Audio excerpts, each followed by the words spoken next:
How's it going, guys? Billy from Blacktip Social. Jamie, how's it going, mate? Very well, very well. Apologies about being a couple of minutes late, everyone. I had a few technical issues with me Mac, but we'll not mention that because Jamie's a bit of a Windows fanboy and he always tells us to switch back, but I'm not. And also the second apology is with regards to last week with my frame freezing every kind of couple of minutes. I was actually connected to the wrong Wi-Fi in the house, and that's why it was freezing. But I've made sure that I'm on the right one today, and if it freezes today, I don't know how to fix it, so I'll have to look into that. But hope you guys are all jumping on. I can see there's quite a few people on now, which is great. Just like last week, more than happy to answer your questions as we are going through the Facebook Live. Like I said, the reason that we're doing this is to really help you guys out to get more bookings for your wedding business. So the topic for the Facebook Live this week is how to create content that gets you more leads, because this is something that everyone absolutely needs to do. And we're not just talking about paid ads here.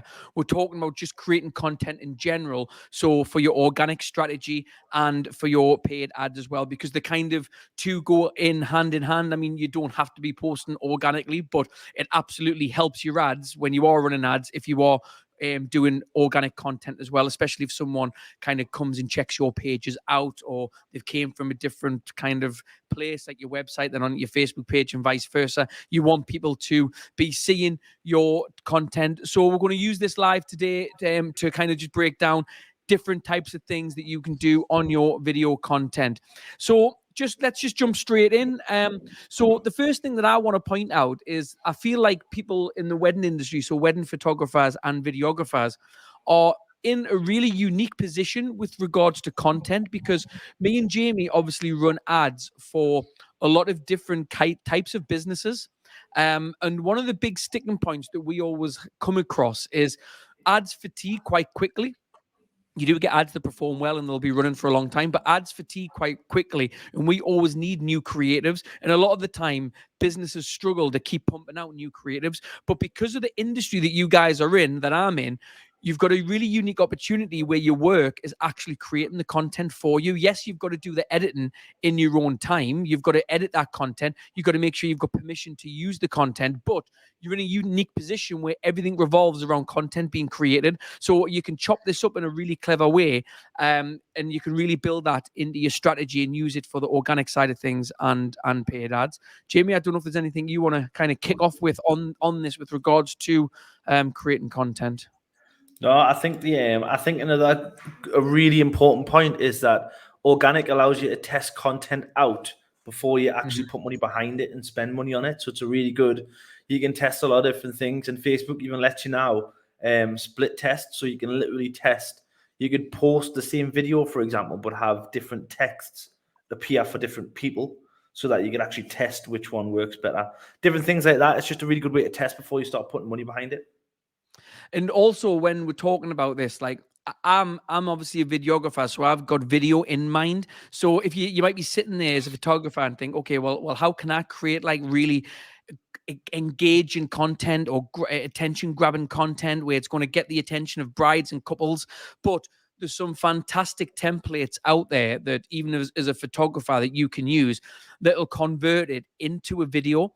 So I've seen some brilliant ones on, I'm sure it's on like a CapCut template. If you've not used CapCut before, by the way, it's insane. It's a free app that is now owned by TikTok, but it allows you to kind of use templates, and you can just drag and drop your photos or your videos in, and it'll put it into these cool templates. You've probably seen the templates that I'm talking about, where it's got the photos coming in and they're bouncing to a tune. It's all timed for you. But that's a really good, engaging way for a photographer, for example, to get their photos out there in a way that's going to make people watch them and get them to watch a lot of them. Because the other options you've got is obviously upload a static video, a static photo to Facebook. You could do like a carousel. You could make your own kind of slideshow as such, like an automated carousel where they'll go through the photography. But using these engaging video templates for a photographer is really good, and they grab my attention when I see them. But as a videographer, I feel like you're in the absolute perfect position, because you can literally chop up so many different things that happen throughout the wedding day and use it as your organic content. Like, I do this quite a lot. So, and I talked about this last week, where I've started to find that the dad father reveals are starting to perform really well, and I'm diving into that, and that's going to be the next ad campaign that I look to run. And then you basically chop up all the different elements through the day, like people walking outside, like the couples walking, like friends and family dancing. It could be fireworks, walking down the aisle, ceremony shots, and you'll start to find out what is working. And what Jamie was talking about before is an excellent point, because you can get whatever organic content works well. Not always, but there's a good chance that that could be the ad that also performs well. So it's always worth it's always worth keeping that in mind. Jamie, I think what will be probably a good touching point here is like talking about, when we're going through like our Thunderdome system, and you find like a winning concept, and how you kind of make iterations of that so it doesn't fatigue. Yeah. So I think we've touched on this a little bit before, but I think there's a lot of and it'll surprise you how many different things there is to test, because a lot of ways in that, and don't think of that as like a massive workload, is it? Or yeah, I've got lots to do, lots of stuff that I won't enjoy doing, I have to do. It's not a case of that. What I mean is that oftentimes we'll see that videographers in any niche, whether it's wedding or anything else, their skill level will almost get in their own way of testing ads, because they are so good at being a videographer. They will consider the end edit as the final product, but you have to remember that a finished edit is a completely different thing from a piece of content on social media. That film style edit, somebody is sat down in a comfortable chair prepared to watch that. When something's on social media, you're interrupting their day, you're interrupting their life, you're interrupting the feed. So it's got to grab attention and hold attention quickly. And a lot of times that won't happen with the final edit of a like a cutout of a film thing. So you got to be willing to test. An example again. So if somebody is doing like the bride is revealing her dress to her father for the first time, and you video that as part of the video. What you can do is, we always, in our Thunderdome method, which is a method for testing ads, you use 3 different variations of a concept. So if the father reveal, or the dress to the father reveal is the dress reveal to the father, rather. Jesus Christ, I'm rapping here. The dress reveal to the father is a concept, then you might start it. You have to remember that you've got 3 seconds to grab attention. Those first 3 seconds of the video count, so you can switch them. So you could start with the bride, you could start with the father, you could start with an open shot of both of them. As long as you have these shots, you could start whichever shot hooks people in and keeps them watching the longest. That's going to not just only inform you which variation is best, but it's going to inform you for every piece of content that you do later on, paid or organic. So it's going to keep you steering in the right direction. One of the on the father reveal one, the one that I got, like, this is on YouTube Shorts. Like, I think it's on like 125,000 views now. And the next one after that is like, I think it's 60,000, and the next one after that's like 40,000. And my top 3 views, like I was talking about last week, are all father reveals. And I'll have to double check, so don't quote us on this, but I'm sure the top 2 have got the concept where it's got the hook written on the on the actual screen. So I've a text overlaid to say dad seeing wedding dress, daughter's wedding dress for the first time. I can't remember the exact hook. I'll pull it up and post it in the group. You'll be able to find it on YouTube Shorts if you want to go and have a look at it. But that text overlay that I used seemed to actually work. So obviously when I do the Thunderdome method here, the ad that I'm going to run is my first concept's going to be, I'm going to do 3 variations of the father reveal. So I'll do what Jimmy said. I might start with the bride, start with the dad, and I might start with the dad with a text overlay to see what performs best. Jimmy, what about testing 3 different father reveals against each other first? What would you recommend being the best way? Would you do 3 different couples and then find the winning one, then do the 3 variations of the winning one first? How would you do that? I wouldn't test for the couple because you can't scale the couple because you've only managed them. They only get married once. So you would test for the actual shot itself and how that's framed. It'll also inform you of how you shoot all the rest of your wedding videos as well, because people are it's gonna get down. I mean, I'm not a videographer, so I don't know if this exists, but if you have like a shot list or whatever it might be, it's gonna be on your agenda, and make sure you get that shot and make sure you set up for that shot and do all of that stuff. So what I would do is, if you're doing 3 different reveals, I would make sure that they all look very similar, but the difference in it is going to be the reaction of each one. So if one of the fathers is just like, he just smiles and can't believe it and gives her a hug, but if another one breaks down, puts his head in his hands and all that kind of stuff, the higher the emotion is probably going to get the longer watch.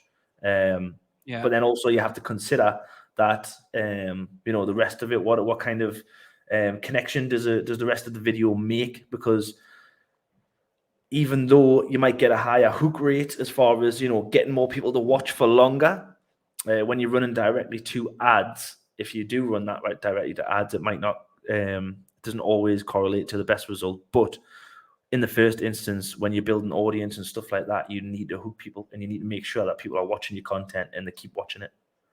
And when I'm shooting a wedding, like, I'm not saying that like every single shot that I'm thinking, oh right, how can I make this into a social media content? Because obviously, like, the end goal is making the couple the best wedding video ever. However, if you naturally center, which you'll obviously do anyway, if you naturally center the subject and you shoot just a little bit wider on the top and bottom, just to give yourself that little bit more space, you can then change it into rather than a 16:9 edit, you can change it into a 9:16 for like TikTok, social media, like Facebook Reels, Instagram Reels, YouTube Shorts, Pinterest. So like, have that in mind. And like, even when what I do is, even when the photographers, let's say we go outside with the couple and the photographer's doing his setup and I'm waiting to do some of my setups with the couple walking, I'll get like some behind the scenes shots, and I'll shoot specifically like for social. And like, and do you know what, right? I've seen a thread on one of the Facebook groups about this. We're saying, oh, you shouldn't shoot for your social media and your marketing, but I actually completely disagree with that. I think you should do that. And I'll tell you one other thing. Do you know one other thing, Jamie, as well? The couples absolutely love social media content. Yes, I get it. You've got to get the content. You've got to get the agreement for them. I have that in my service agreement that I'm going to use it, and I've never had one person not sign it. And the reason I added the social media shareable package to what I do now is because I got so many brides asking me, can you do some edits for me Instagram story? That's obviously now TikTok's about. I haven't had any specifically say TikTok. It's still Instagram. There's the one that they're probably using mainly. And that's why I introduced the social media sharing package. So don't be scared to create these edits and get it on social media, because the couples genuinely love it. I was just going to say, I think the person who said in that group that you're there to shoot the wedding and not your marketing stuff, I think they would just I don't mean this in a negative way, but I think they were just trying to get that, light on them, as far as like, I'm there to do a good job and get a couple of likes on their comment. But I think what they were forgetting is that the entire reason that you would get that shot is because the brides want it. Like, they want that shot. There is no shot that you would get that the bride does not want. Otherwise, you would not want to shoot it. Mm-hmm. So it all works in a circle. It all works together.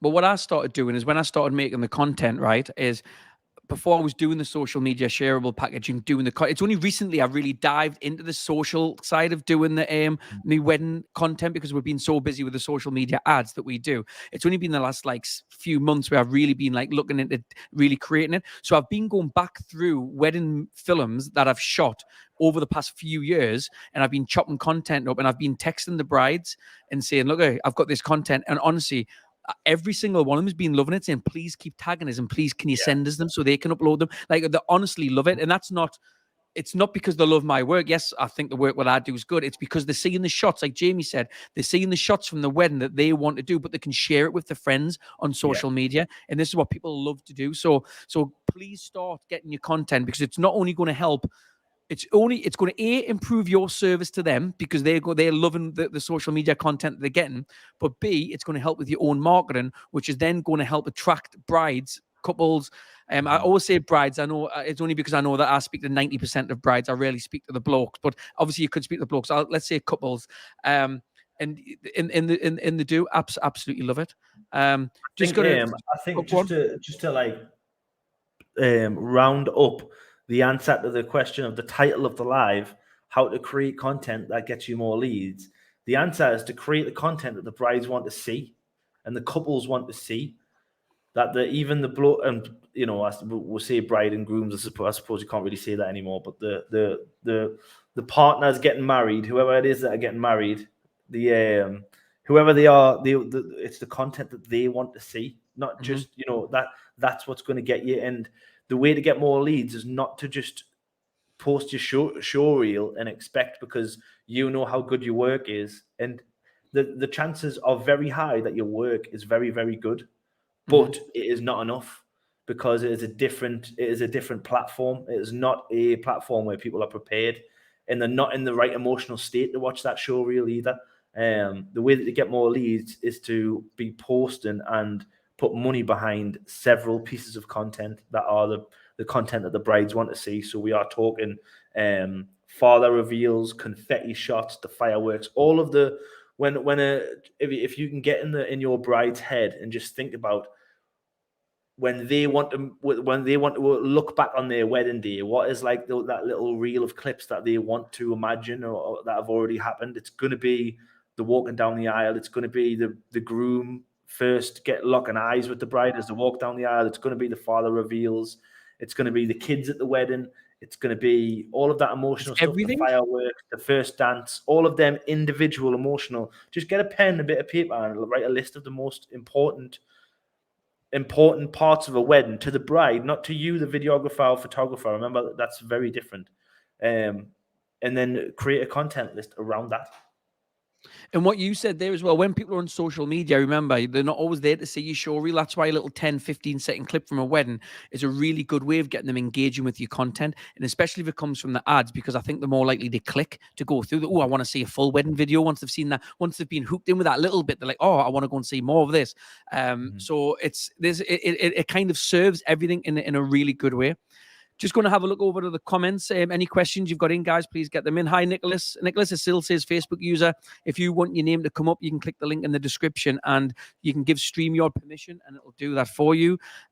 James is tagged Richard in here. Guys, if you know any other photographers or videographers who you think will find this group useful, it would be really good for us and them if you could invite them into the group, but also let them know that we're going to be doing weekly lives and we're going to be covering the content that you guys want help with. I think this question is from Robert. It is, yep. So Robert is just saying, I love the father of the bride shot. What other options, good hooks are there that you find work if the father of the bride shot is not available? Exactly kind of what Jamie's just gone through there. Well, actually, the answer to the question is kind of everything throughout the whole day. You can actually chop up and put it into a little sequence of 15, 20 seconds into a reel. But father shots, friends and family dancing, first dance, confetti shot's a great one. Walking down the aisle's a really good one. I've had quite good engagement on fireworks shot. So kind of all of the above, really, whatever happens on the wedding day, if you can chop that up into a good way and it looks good when it's vertical on 9x16, it's a really good, it's just a good way of getting your content. Another question from Robert. Again, sorry, I've just knocked that off. So the question is just for your social film at a wedding, are you shooting on your phone or shooting with your camera vertical? None of them, Robert. Actually, what I'm doing is I'm just shooting in 4K 16:9. I always do a little bit wider. Obviously, I do certain shots really tight because that's the shot that I'm looking for. But all I do is when I'm editing that footage in 4K, I'll do a 9x16 vertical edit from the 16:9. So effectively, like you've got the width of the screen, I'm literally coming into the middle and editing that. So if you've got that microphone center where the bride would be, you can easily chop that up. So any of the content that you look at that I've created, it's all shot 16:9 and I've converted it 9x16. Obviously, in an ideal world, it would be great filming vertically, but I don't think I'd get away with that at a at a wedding if I'm only shooting. That is really shooting stuff specifically for your marketing content. So I kind of just kill two birds with one stone. I'll shoot 4 in mind for the couple, but I know that shot's also going to look great as me vertical content when I cut that when I chop that up. Do I have any other questions that people would like us to go over with regards to content? Jamie, I don't know if you've got any points that you want to add in just while we're waiting for more questions to come through from people. Yeah, I think just to touch on something that Robert said in his last question, just to get a little bit more clear, this might help give a little bit of clarity to it as well. So the shot itself is kind of a hook, like the visual hook. But when we say hook as well, it can also be a written text overlay hook. So, for example, if you're using the father of the bride dress reveal video, you could actually use the exact same video, no edits to the video, but your text overlay could be 3 different options.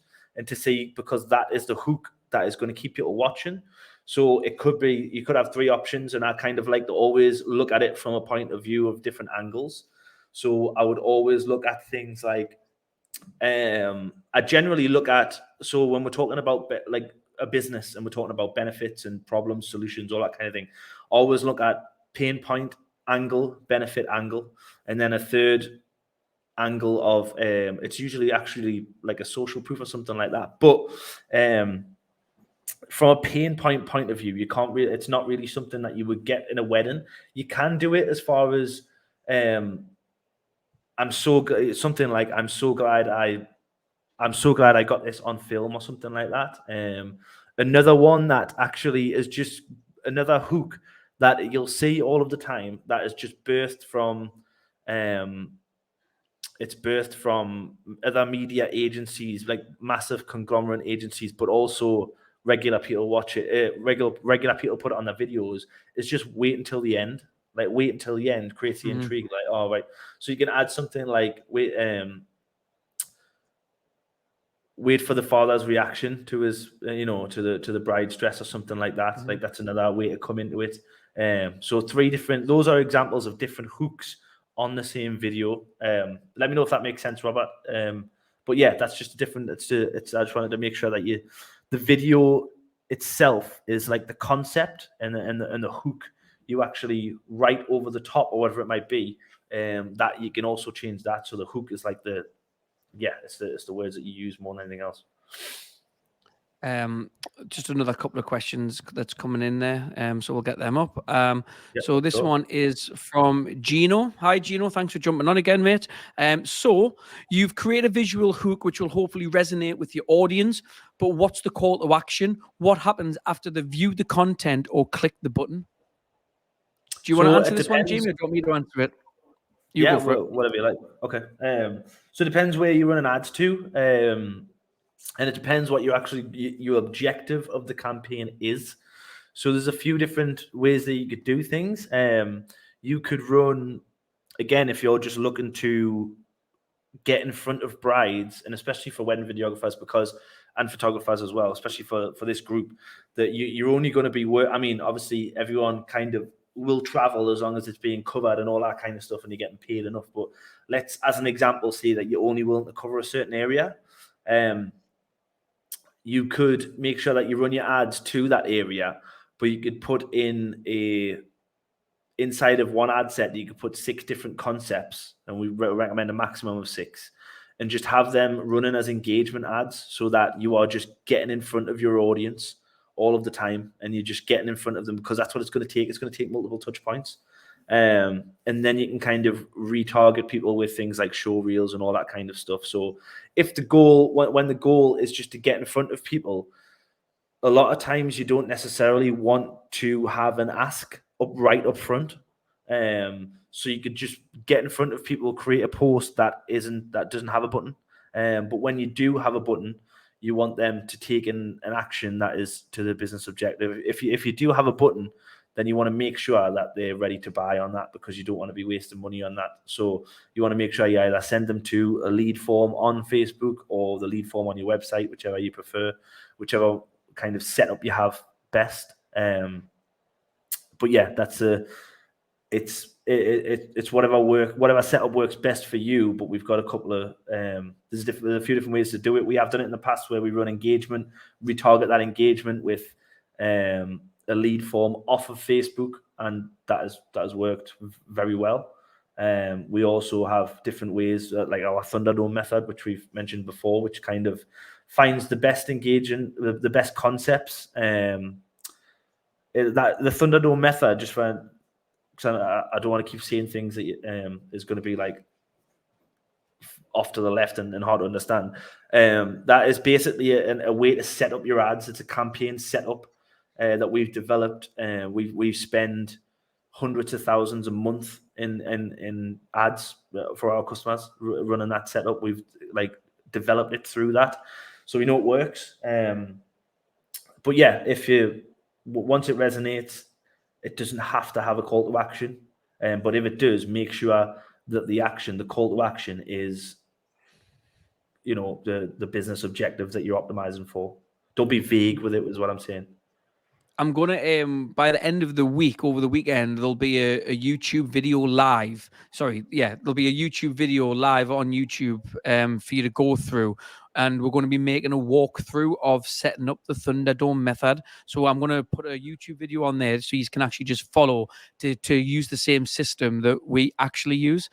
So once that's up and running, I'll obviously put it into the group so you can follow it and you can see exactly how we structure our own Facebook ad campaigns, not just for weddings, but for kind of almost every other industry that we do, because it's the best way of leveraging the Facebook platform and kind of utilizing the Facebook algorithm to get the best results. So we're going to have a video that's uploaded so you can walk through that. One other thing about the call to action button as well, like we've spent hundreds of thousands on testing the buttons and stuff, and we know that obviously the learn more button is a really good one to use. There's a lot of different options when you go on there. Like unless you're like an e-commerce brand where you're like selling stuff, where you might want to use like shop now. We found that learn more definitely works the best as a button if you want to put one on. It just generates that intrigue, and it's like it doesn't come across salesy because you're not trying to sell them anything. You're just saying learn more about this. So if you've hooked them in with your little IG reel or your Facebook reel, your 9x16 video, you've hooked them with that concept, and then they want to click the button, learn more about it, and they can go and watch your full show reels and stuff like that. So yeah. One thing I'd recommend is obviously you've just got to test it. There's never a way of saying for sure that this concept will work. This will definitely work, but that's why the Thunderdome method is structured the way it is. And you'll see when we upload the video, it allows you to test content against each other. So you're not kind of guessing what works. You're allowing the Facebook metrics and analytics to tell you exactly what does and doesn't work. And you always go with the metrics that have the best numbers. I'm assuming that this one is off Robert, just saying makes sense for sure. Yeah, that's yeah, Robert, no problem at all. Do we have any other questions? I mean, we've pretty much covered everything that I think we're going to go over. The topic of the live was obviously how to create content that's going to get you more brides. And the main kind of breakdown from it is you need to create content that grabs attention. Because remember, going back to the start of the call, Jamie was talking about how the show reels might not necessarily grab attention to a cold audience, which is like what we call a level one. It's using those individual short videos that they're going to consume easily in a social way, because it is a social video that's going to initially get them interested. So we've just got another question. Great, keep the questions coming in. We're more than happy to answer them. So the question is from Gino. So it's not about do you need a photographer for your forthcoming wedding? Check out my work and availability. Blah blah blah. They need repeated content to be warmed up before they'll consider booking. Right? Yeah, absolutely, exactly that. Yeah. So the do you need a photographer for your forthcoming wedding? That kind of stuff. That is the unfortunate. What's the best way to put this? That is the kind of fill in the blank like the default marketing that isn't marketing, but a lot of DIY people like kind of think it is. But it's not. And also a really important thing to remember, a very, very important thing to remember, is if you are running ads and potential brides are seeing your ads, they are definitely seeing all of your competitors' ads and all of the content, because I'd imagine that a lot of brides do a lot of research I haven't got any Yes. data. We should actually look for the data on this if there is any out there. But brides, they'll do research. I mean, the amount of I'm engaged to be married, and the amount of research my fiance did on our daughter's first birthday party was ridiculous. So they like it's very much, and they want to make sure that they get the right thing, because it's easy. I think sometimes it's easy to forget that it is one of the most important days of their life, and they absolutely want to completely remove the risk that it'll go wrong and they won't get what they want out of it, because obviously it's not cheap, but most of them isn't cheap. Some of them are too cheap, but it's not a cheap service, and it only happens once. You can't redo it. It's not something that you can redo. And again, like this, what I'm saying here, that's good things to mention. Like, you can't redo it. But what you want to do, instead of putting things like, do you need a photographer? You're not even going to go there yet with your engagement and with your social content. What you're going to do is you're going to build a relationship with them. So that right there, that do you need a photographer? The example that you've put there, Gino, that is you're trying to sell to someone up front. It's just like a cold call, or somebody stopping you in the street with a magazine, or whatever it might be, or the Sky people on the high street, nightmare for anybody. Everybody hates them. So what you want to do is build a relationship with them by giving them something without expecting anything in return. That is how you provide value, because you're given something without expecting anything in return. Now, when you do hit them with something else, that's when you're expecting something back in return. But in the first instance, the way to build a relationship is to give that value, and that value for a wedding photographer or videographer is to show them the evidence of what you've produced. Basically, what you want to do is show them what they want from their wedding. Show them that these other people have had it, and you're not coming from a point of view of, look what I've done for this person, or look what I've done for this person. It's coming from a storytelling point of view, and don't let the word storytelling throw you off. Don't let it be like, God, I've got to learn how to tell stories. You kind of do, but you kind of already know how to do it at the same time as well. All you're doing is literally writing about what happened, and writing about the bride's, their day sort of thing, or their story. A lot of times there will be a good story behind it. If you put a story, if you can post a photo and just put a story behind it, and it'll do better than just the photo itself, because that's what storytelling is. It's the oldest form of communication. But yeah, look to just provide that value without expecting anything in return in the first instance. So those engagement ads, the father reveal, the confetti, the fireworks, the walking down the aisle, all of that stuff, you're just showing them that you've done that before, but you want to show them, what you want to do is put in front of them their dream outcome for what they want for their wedding without expecting anything in return, so that they're going to either look on your Facebook page, look at your website, do all of that. And then when you hit them with your irresistible offer, which is something we're going to touch on in another live, then it's going to create that urgency. It's going to create that wanting to, secure you, because they've already got that relationship with you.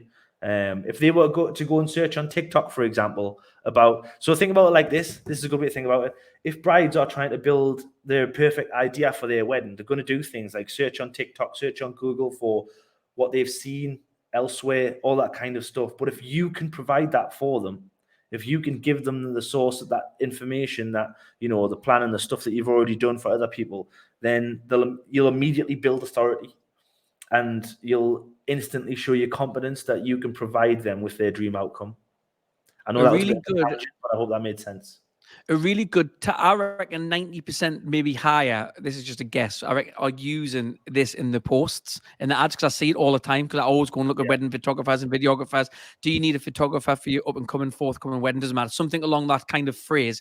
I reckon 90% of people are doing this, and there's a really easy task to do for you to kind of get away from that. Just literally get a book and make a list of all of the reasons why someone wants a videographer or they want a photographer at the wedding. What's the reasons for it? And this is just a really high level task. Like, we're going to go into a lot more depth about how you can write these hooks and headlines properly. But just if you are using this just to get over it quickly, make a list of everything. Make a list of every reason why someone wants a photographer or a videographer at the wedding. And that's going to start you off in a really good way for you. You add copy at the very top. Yeah. Were you going to say something there, Jimmy? That cut you off. Yeah, I was just going to say we're going to get more active in the group. Obviously, we do these lives every Wednesday, but we're going to be posting tips and stuff inside the group every day or so.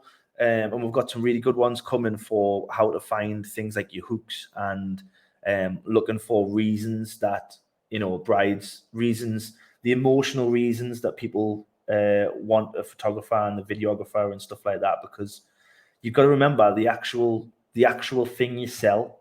So like when you say to people, don't say to people like, you're not selling wedding videography, you're actually selling the ability to look back on one of the fondest memories of their life in 4K, in living color. That's what you're selling. You're selling that look back, that emotional look back. Because don't forget, like and this might sound a bit morbid, but the father of the bride and stuff, that they're going to pass away one day, but they'll always have that memory. Do you know what I mean? They'll always have that. Especially now, we're kind of in the generation where there's that it's much more easily accessible than putting a VHS in a thing when you're looking for memories and stuff like that. They could just have it on the phone, instantly accessible whenever they want. They can look to remember that person or there's a multitude of reasons and stuff like that. But that you got to look at what you really sell. So you get an inquiry, or you get like somebody's looking for something, like the post in a group or whatever it might be, don't ask them to discuss do you need help with your wedding photography? Because that's not what they're looking for. That's just the name of what it is. Do you know what I mean? They're not looking for wedding videography. They're looking for, they're looking to turn one of the best days of their life into a dramatic a film they can look back on for the rest of their lives, or whatever it might be. Mm-hmm. Just going to go on to the next one. So Nicholas, I've just got a quick read, but I'll just read it out there just to get another grasp of it. So being more friendly with a couple may become a boomerang. I truly believe that choosing myself as a photographer or videographer is all about my work and not being friendly and giving them the things all the time. The relationship approach was in seminars 10 years ago. Today, even the top photographers and videographers all around the world have changed this policy and approach. Are you trying to say, I think what Nicholas is trying to say there, tell us if I'm right or wrong, I don't know how you read that, Jamie, but I think what he's saying is that obviously building back 10 years ago, you build a relationship in person to get kind of referrals and stuff, where now it's the same type of thing of building relationships online with your social media content and building a bit of rapport with them. I think that's what you mean, Nicholas. If not, if you could just kind of type that in a different way that I can Yeah, I kind think of so as touch well. on that. That's what I got from that too. Yeah. You got that as well, yeah. I mean, Yeah. yeah, that's what it's about. It's about kind of building a rapport, and I'm going to go a little bit off here because but once you've built the relationship and the interest that you've hooked them in with your reels, you've hooked them in with your content. They've looked at your kind of show reels and your in-depth kind of highlight reels. What Nicholas is saying here is I agree with it, because I personally like to get people on Zoom as quick as possible. So I've gone a little bit off here, but I'm talking, it does lead on from the content. So once you've actually got the lead and they've interacted with your content, I like to get them on Zoom, because I feel like, me personally, just this works for my personality, I can build up that relationship quicker with them on Zoom than I can on a phone call. I'm happy to do phone calls and stuff still, but I like that face-to-face thing as well. So once I've used social, I've got it in. I mean, sometimes I'll get people booking weddings without even speaking to us on the phone. They'll just send us, I've seen your content, I've seen your weddings, I want to book you. And then I'll jump on Zoom closer to the wedding to kind of go through the fine details of the timings and stuff. But I totally agree, Nicholas. Yeah, I think the relationship and friendly thing, it's a really kind of good approach that you can take. And Nicholas is just saying, yes, indeed, that is what he's meant. I thought it was. I just like to clarify in case I'm just talking about something and you meant something totally different. Do we have any other questions? We've been on for nearly 40 minutes. Like I said, we are always more than happy to stay on these lives and answer questions about the topic that we're doing. So if you've got any questions before we wrap this up, please just get them in the comments and we'll answer them for you. Just while we're waiting for questions to come in, if you do know any photographers or videographers in the wedding industry, please feel free to share this group with them and let them know what we're doing in here, and just tag them in the live, share and you can actually invite them directly to the group from the invite button if you do know people in the industry and you do feel like this would be some sort of benefit for them. I did put a poll in the group earlier in the week, just to find out what content you are looking to kind of get from this. And I did say Facebook Lives, but one of the top ones was doing a walkthrough. But I think that one's going to be best if I actually do a pre-recorded walkthrough, so you can stop and pause it at the time. I can screen share and go through. So me and Jamie are going to work on those types of videos to post into the group, well, on YouTube and then into the group as well. But on the lives, we'll absolutely cover it because it's a really good discussion point, and it's not something that you'll just get first time, because although the setting up of the ads is something you can learn pretty quickly, there's a lot of other stuff that come with it, like your content and the analyzing the metrics and things like that. Nicholas is just saying, Jamie, don't worry about your wedding booking. Forget Billy Boone, book with me. At Jamie's wedding, I'll not be doing anything apart from drinking. I was going to say, you're joking, aren't you? It's like that's like when you get one of your for me to shoot Jamie, it's like getting one of your family members to shoot it. I couldn't do that. I'm going to be on the drink. I'm just assuming I'm invited, by the way. But yeah, good one. But yeah, no, thanks. I mean, Jamie, anything you want to finish to wrap this up with? Just before we'll go on with Nicholas is just laughing at that. I just want to encourage everyone to be selfish inside the group and ask as many questions as you can. Don't be shy or whatever it might be to get your questions asked. We absolutely are almost desperate to help you move forward and get more leads because we see the struggle within the industry.